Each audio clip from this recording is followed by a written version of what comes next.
Hello అమ్మ, good morning. ఈరోజు నిన్న మనం అనుకున్నాం కదా, చక్కగా పెళ్లి చేసుకున్న తర్వాత భార్యాభర్తలు ఇద్దరు ప్రశాంతంగా సంసారం కొనసాగిస్తూ ఉండండి. ఎలాంటి పొరపచ్చాలు లేకుండా ఉండండి.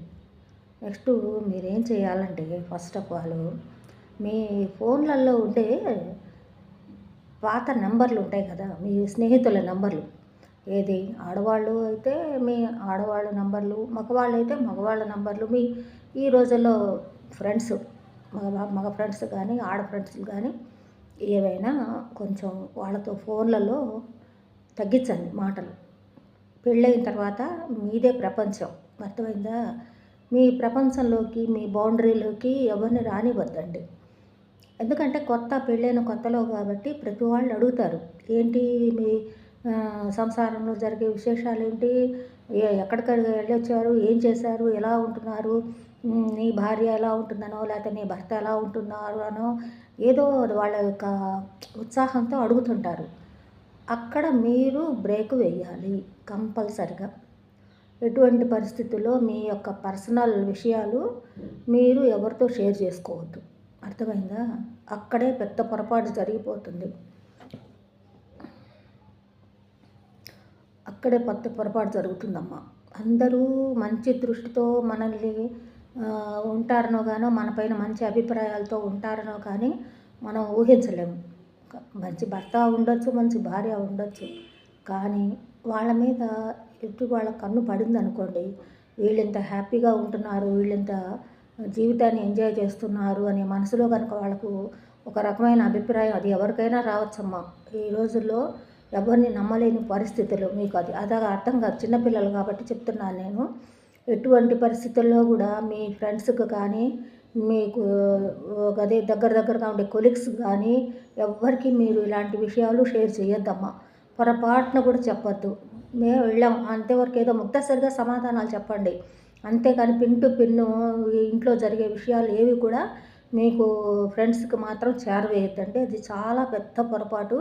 మీ జీవితాన్ని మలుపు తిప్పే అవకాశాలు ఉంటాయి అక్కడ మీకు, అది అర్థం చేసుకోండి మీరు. ఎందుకంటే చాలా అనుభవంతో చెప్తున్నాను నేను.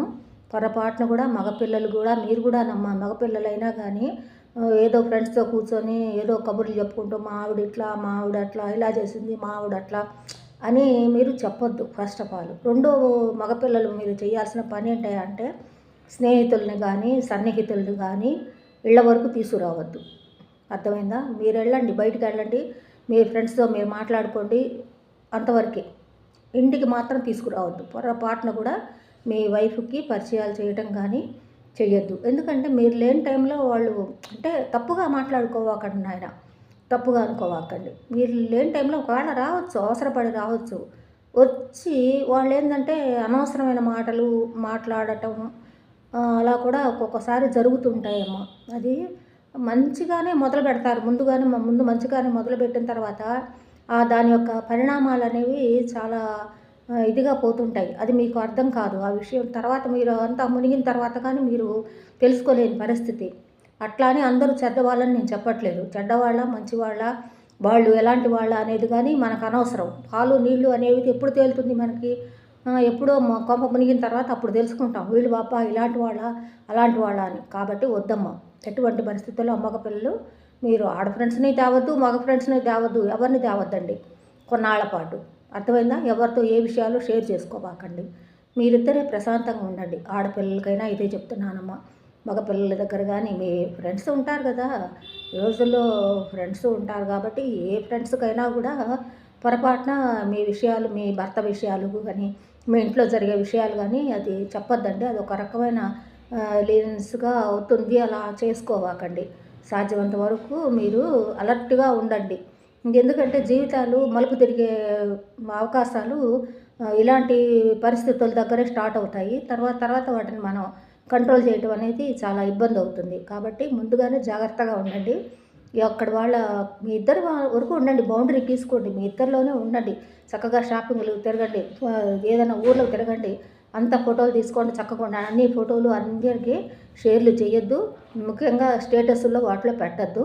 ప్రశాంతంగా ఉండండి, మీ ఫ్యామిలీతో షేర్ చేసుకోండి చాలు.